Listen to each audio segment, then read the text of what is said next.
All right, I've got another great exercise to show you for training your abdominals. This is one of the hardest core exercises I've ever done, and it's something I came up with about 5 years ago. It's essentially a modified flag drag, and if you know what that is, it's like a whole body leg lift where you're lifting your legs and your torso. This is a modified version of that is combined with the hollow hold. If you're not familiar with the hollow hold, go ahead and watch my video on that. But essentially, it's flattening your lower back, posteriorly tilting your pelvis, while extending your arms and legs out. So your abs have to keep that tilt and keep your lower back flat on the ground. With the Barbell Rockback, which is the one I'm gonna show you today, we're adding a lot of resistance to that. I've got a 65-pound barbell with 10-pound bump, or I've got a barbell with 10-pound bumpers, so 65 total pounds here. And I'm gonna walk you through the Barbell Rockback. So the starting position is, we're gonna be just like a hollow hold. I'm gonna bring my knees to my chest, I'm gonna flatten my lower back to the ground. But now I have a barbell above my head, and I'm gonna grab it a little wider than shoulder width. Not quite as wide as, say, a bench press or something, but wherever you feel is comfortable. Your width grip is not essential on this one.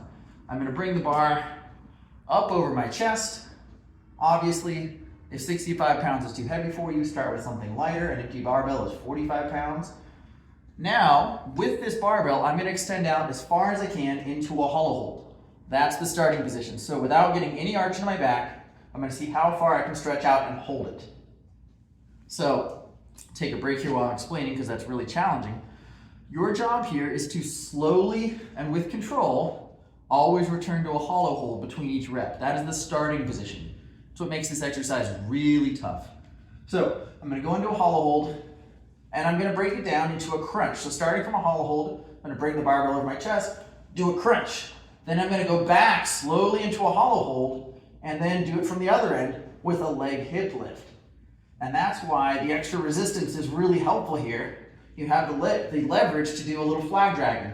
Then I go, another crunch, open up to a nice hollow hold, leg hip lift. Slow and controlled, back to a hollow hold. Crunch, hollow hold, leg hip lift, hollow hold. Now, stopping at 3 there, because those are really tough and I'm having a hard time talking while I'm doing them. I typically will program these between 5 and 10 repetitions. The weight is heavy enough that you can really get your hips off the ground, but that means it's a lot of work holding that hollow hold. So this is more of a high-end strength abdominal exercise, which are my favorite kind. I don't like doing endless reps. I'd rather do something for a few reps that's really hard. And this one fits the bill.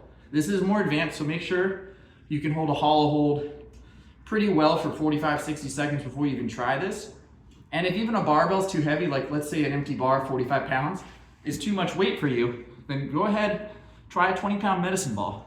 You're not gonna be able to do as good of a hip lift without that extra leverage, but it's gonna allow you to get a better hollow hold out of it and work your way up. One of my favorite things about this exercise is it's scalable. If I get stronger, if I can now knock out 12 or 15 of these rockbacks with this weight, I can throw on 10s, and now I have 85 pounds. I can go all the way up and get really, really strong through my core in that hollow hold position. And that's gonna translate to really big barbell lifts, because my lower back is gonna have a ton of support on the front of my torso. So give these a try, let me know your thoughts, and build some core strength.